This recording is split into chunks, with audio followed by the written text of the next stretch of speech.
Over and over and over again in the ministry of Jesus, he offered an invitation.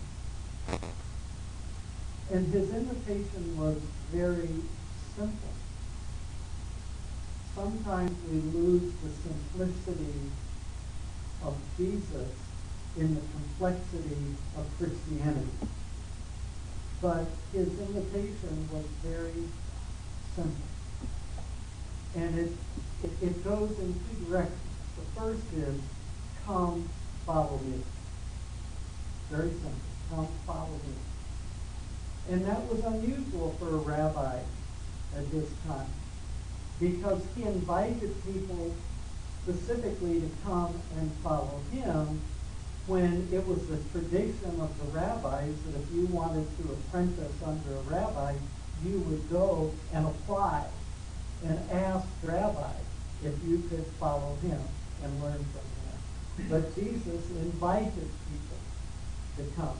He invited a few and he invited many. He said, you're going to come and you're going to follow me more closely, more intimately than the others, but come follow me. Is the first side of the invitation. The second side of the invitation is go and make disciples. Come follow me. Go and make disciples. Two verbs which suggest that our faith is an active faith. It's not passive. Those aren't nouns, those are verbs that suggest an activity. And the activity is to become a follower of Jesus, and as a follower of him, to go in love, because the going is what we call the Great Commission. Go into all the world and make disciples. But that's to be paired up with the Great Commandment. By this will all men know that you are my disciples. Your credential as a disciple is your love. And here's where it gets tricky. Because we think our credential should be our love for him. That's not what he says.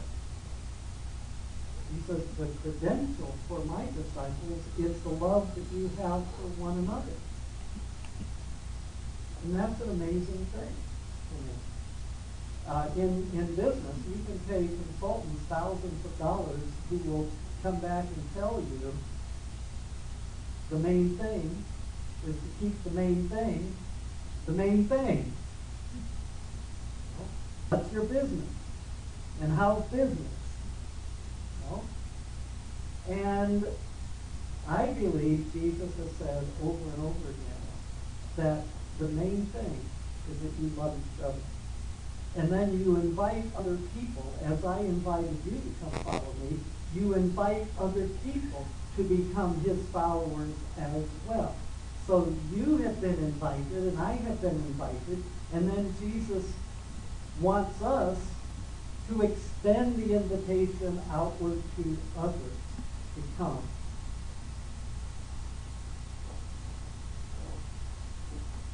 On hearing this, Jesus said to them, it is not the healthy who need doctors, but the sick.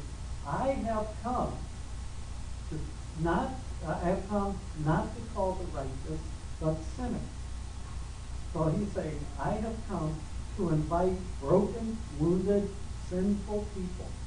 And remember the parable? The good and the bad. But I've come to invite lost people to be found, broken people to become whole, sinful people to be forgiven. I've invited them to come. But to follow me is not only a personal invitation for me to come and become a follower of Jesus, but it also invites me to come and join all the other followers of Jesus. That I not only come to follow him, but I become a part of his community, his family.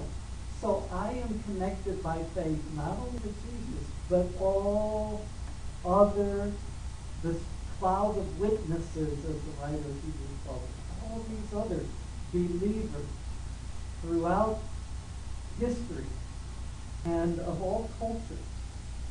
to come. So I'm connected to him by faith and love, and connected to you by faith and love. We are connected to each other. So the follow me is also a join up. We are invited into a community of followers. And then the Great Commission. Then Jesus said to them, all authority in heaven and on earth has been given to me. Therefore go and make disciples of all the nations. And in the Greek, all the nations is not just nation states out there. Go to Bulgaria and go to China and go to Nepal and go to Ghana. It's go to all cultures. How many different cultures are there within China, or within the United States, or within England, and that's where he's telling us to go. He's not speaking so much geographically to go, but to go wherever the different cultures are, and they may be the people you work with.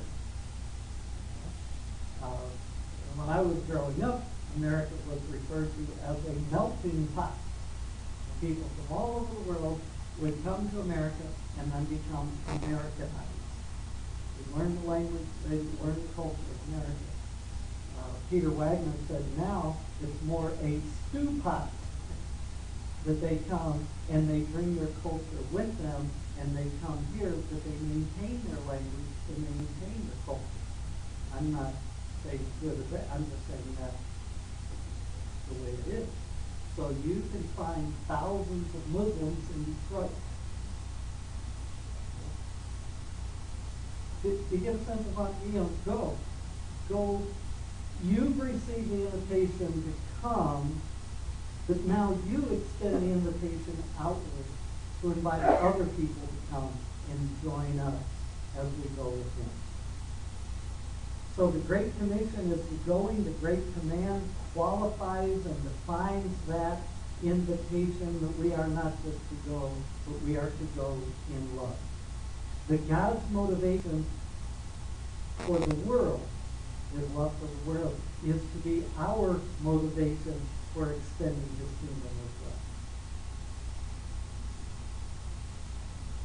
One other verse.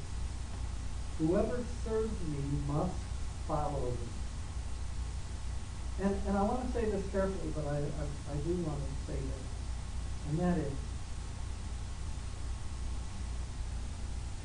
I've been a part of the church community for most of my life, evangelical church community for 44 years now. The way I was raised as a believer was not so much about following Jesus, but was about learning the doctrine. Following the beliefs. And that tended to be the emphasis.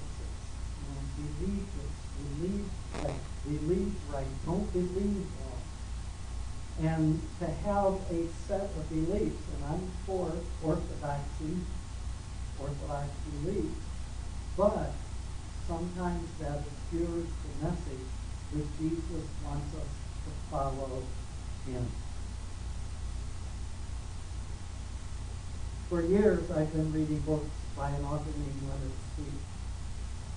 And I had the privilege a couple of weeks ago to meet him as he spoke to the group I was a part of in Springfield, Missouri. And the two things that impressed me about him, meeting him and hearing him, was his intellect and his heart. He is a really, really smart guy. But he really has a heart for the Lord and for the Lord's kingdom. And I can't show you till it's still on my phone the picture of me and Glenn,